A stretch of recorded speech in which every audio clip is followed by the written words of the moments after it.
Everyone, welcome to our YouTube channel say something. So आज की इस वीडियो में मैं बताऊंगी अंडरटेकिंग क्या होता है एंड इसका यूज कैसे करें। मैंने अपनी पहली वीडियो में बताया है, कई बार बोला है अंडरटेकिंग अंडरटेकिंग। तो सारे बच्चे मुझसे पूछ रहे हैं, बहुत कंफ्यूज है कि अंडरटेकिंग क्या होता है एंड अंडरटेकिंग का यूज कैसे करें। तो आज की इस वीडियो में मैं पूरा इसी बारे में आपको बताऊंगी एंड समझाऊंगी एक एक चीज़ डिटेल से। तो अभी तक आपने इस चैनल को सब्सक्राइब नहीं किया तो फटाफट से सब्सक्राइब कर लो एंड इस वीडियो को ज़्यादा से ज़्यादा शेयर करो, क्योंकि अच्छे व्यूज़ आते हैं तो मैं भी काफ़ी मोटिवेट होती हूँ और भी वीडियो बनाने के लिए। देखिए, अंडरटेकिंग एक प्रोसेस होता है। आप अपने एडमिशन के टाइम इसका यूटिलाइज करोगे एंड रजिस्ट्रेशन प्रोसेस के टाइम भी इसका यूटिलाइज कर सकते हो। सपोज आप रजिस्ट्रेशन फॉर्म फिल कर रहे हो एंड आप जिस बोर्ड से हो उसका अभी तक रिजल्ट डिक्लेयर नहीं किया गया है, तो वहाँ पे आपको ऑप्शन दिया जाएगा 12th का मार्क्स फिल करने के लिए। तो वहाँ पे आप क्या करोगे, वहाँ पे एक अंडरटेकिंग का एक ऑप्शन आता है, आप उस ऑप्शन को सिलेक्ट कर लोगे एंड अपना रजिस्ट्रेशन प्रोसेस कंप्लीट कर सकते हो। बट ये हर सिचुएशन में अंडरटेकिंग आप नहीं रख सकते हो। मैंने अपनी प्रीवियस वीडियो में भी बताया, आप जाके देख लेना, मैं उसका लिंक डिस्क्रिप्शन बॉक्स में दे दूँगी कि आप हर सर्टिफिकेट में अंडरटेकिंग नहीं फिल कर सकते हो। कुछ ऐसे सर्टिफिकेट है जिसमें आप अंडरटेकिंग फिल कर सकते हो एंड उसका फ़ायदा ले सकते हो। एंड ये चीज़ आपका रजिस्ट्रेशन के साथ साथ आपका एडमिशन के टाइम भी यूज होता है। सपोज आपके बोर्ड ने मार्क्स डिक्लेयर कर दिया बट आपके हाथ में रिजल्ट नहीं दिया एंड एडमिशन के टाइम आपको रिजल्ट चाहिए शो करने के लिए, बिकॉज उसकी वजह से आपके सारे प्रोसेस कंप्लीट होंगे। तो इसलिए आप एक एप्लीकेशन लिख दोगे जिसमें आप अंडरटेकिंग वर्ड का यूज करोगे एंड उस एप्लीकेशन को ले जाके अपने प्रिंसिपल को दे दोगे, जो आपके कॉलेज के प्रिंसिपल हैं। तो वो उस पर सिग्नेचर कर देंगे एंड एडमिशन के टाइम जो टीचर्स आपके एडमिशन कर रहे हैं वो उस एप्लीकेशन को देख के आपके सर्टिफिकेट को अंडरटेकिंग में रख देंगे, विच मीन्स कि वो उसको पेंडिंग में रख देंगे कि अभी तक आपने वो सर्टिफिकेट नहीं दिया है। तो इससे आपका अंडरटेकिंग वाला जो प्रोसेस है वो कंप्लीट हो जाएगा एंड जब आपके पास वो सर्टिफिकेट आएंगे तो आप उसको 1-2 महीने का आपको टाइम दिया जाएगा, उस बीच में आप वो सर्टिफिकेट अपने कॉलेज में ले जाके सबमिट कर दोगे, जिससे आपका अंडरटेकिंग जो प्रोसेस है वो कंप्लीट हो जाएगा। आई विश कि आपको इतना समझ में आ गया होगा। एंड इसके अलावा मैं आपको बता दूं कि आप अंडरटेकिंग हर डॉक्यूमेंट में फिल नहीं कर सकते हो। मैंने अपनी प्रीवियस वीडियो में बताया है, प्लीज़ जाके आप देख लेना कि आप अंडरटेकिंग किन डॉक्यूमेंट में फिल कर सकते हो एंड किन में फिल नहीं कर सकते हो। एंड आपके पास कोई ना कोई 12th का कुछ ऐसे प्रूफ होना चाहिए जिससे टीचर्स को लगे कि हाँ आप 12th पास हो गए हो, बिकॉज आपके बोर्ड्स में कोई तो ऐसे सर्टिफिकेट होंगे जो आपको दिया गया होगा जिससे आप जाके डायरेक्ट एडमिशन के टाइम शो कर सकते हो। देखिए, मैं अपना बता दूँ तो मेरे टाइम पे सिचुएशन कुछ ऐसी थी जिससे मैं अभी भी उस पल को याद करती हूँ तो मुझे लगता है कि मैं रो दी, बिकॉज मैं बिहार बोर्ड से थी एंड बिहार बोर्ड में हमारा रिजल्ट डिक्लेयर हुआ था, 6 जून को डिक्लेयर हुआ था एंड 7 जून को DU के रजिस्ट्रेशन फॉर्म का लास्ट डेट था। तो मैं पहले तो अंडरटेकिंग फिल की थी अपने मार्क्स में, 12th के मार्क्स में, बट लास्ट में मैंने जिस दिन मेरा रिजल्ट डिक्लेयर हुआ उस दिन मैंने अपने सारे मार्क्स फिल किए कि मेरे किन सब्जेक्ट में कितने मार्क्स आए हैं। आफ्टर डेट 19 जून को DU के फर्स्ट कट ऑफ आया था एंड मेरा एडमिशन हुआ था DU के थर्ड कट ऑफ में।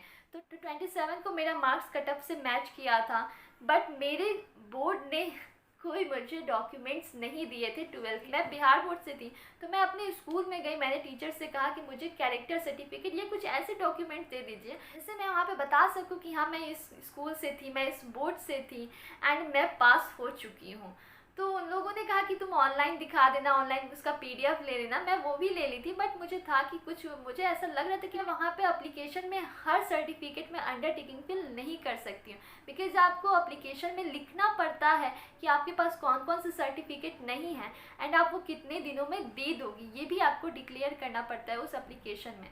तो मैं जब एडमिशन के टाइम गई, बिकॉज मेरे पास कोई ऑप्शन नहीं था, मुझे उसी कॉलेज में एडमिशन भी लेना था बिकॉज वो कॉलेज मुझे बहुत पसंद था एंड मैंने उस कॉलेज के बारे में काफ़ी अच्छा कुछ सुना था।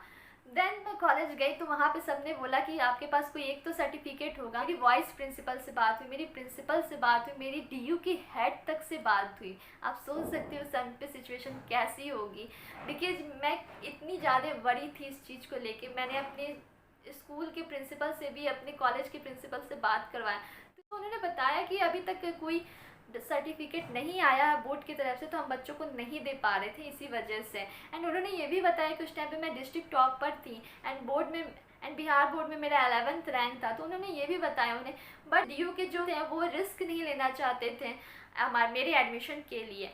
ऑनलाइन उन्होंने चेक किया, बट उन्होंने कहा कि एटलीस्ट आपको कैरेक्टर सर्टिफिकेट या कुछ ऐसे सर्टिफिकेट वैलिड बना के इसको दे देने चाहिए जिससे इसका एडमिशन जो है यहाँ पे कंफर्म हो जाता।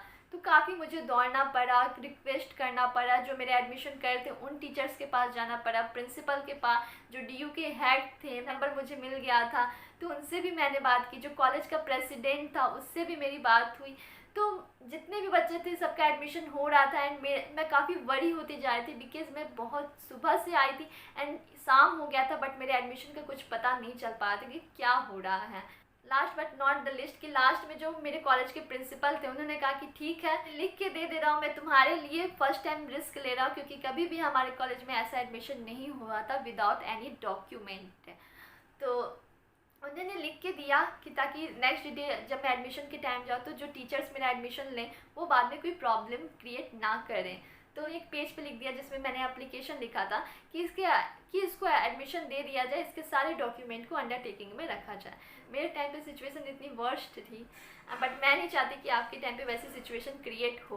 तो नेक्स्ट डे मैं गई, फिर नेक्स्ट डे भी सारे टीचर्स बोल रहे थे कि नहीं एडमिशन नहीं हो सकता, फिर कुछ प्रॉब्लम्स क्रिएट होती जा रही थी। फिर मेरे सेंट्रल कास्ट सर्टिफिकेट को लेके उन्होंने प्रॉब्लम कर दिया, बिकॉज बिहार में थोड़ा अलग तरीके से सेंट्रल कास्ट सर्टिफिकेट बनता है एंड वो दिल्ली था, दिल्ली यूनिवर्सिटी है, तो वो थोड़े अलग तरीके से सेंट्रल कास्ट सर्टिफिकेट देखते हैं।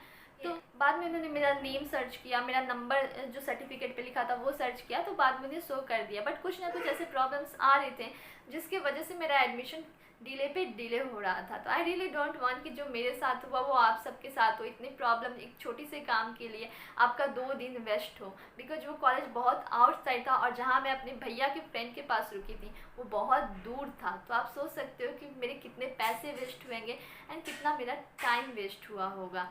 तो आई विश कि आप अपने सारे डॉक्यूमेंट, स्कूल वाले ने आपको डॉक्यूमेंट दे दिया है तो आप अपने सारे डॉक्यूमेंट लेके तभी दिल्ली जाना। एंड अगर आपको कुछ ऐसे डॉक्यूमेंट है जो नहीं भी दिया है, 1-2 डॉक्यूमेंट नहीं दिया है, तो आप वहाँ पे इजीली अंडरटेकिंग डाल सकते हो। प्रिंसिपल के ऑफिस के पास बहुत लंबा लाइन लगा था, तो जिनके पास 1-2 डॉक्यूमेंट नहीं थे एप्लीकेशन ला के प्रिंसिपल को दे दिए थे, जिससे प्रिंसिपल ने भी इजीली सिग्नेचर करके उनको आगे के प्रोसेस के लिए भेज दिया था। बट अगर आपके कोई ऐसे बोर्ड में पढ़ते हो जहाँ पे डॉक्यूमेंट नहीं दिया गया तो आप प्लीज़ मत जाना, आप कहीं और से एडमिशन ले लो, बिकॉज आपका फालतू में टाइम वेस्ट होगा। एंड मेरे टाइम पे जो सिचुएशन बना था, मैं टॉपर थी, ये थी वो थी, तो उस वजह से थोड़ा टीचर कन्विंस हो गए। बट आई डोंट नो कि वैसा बाकी टीचर्स होंगे उतने डाउन टू अर्थ की नहीं होंगे। तो आई विश कि आपको ये वीडियो बहुत ज़्यादा हेल्पफुल लगी होगी एंड मेरा एक्सपीरियंस आपको बहुत कुछ सिखाएगा। And like, share and subscribe, से something. Thank you so much everyone. Thank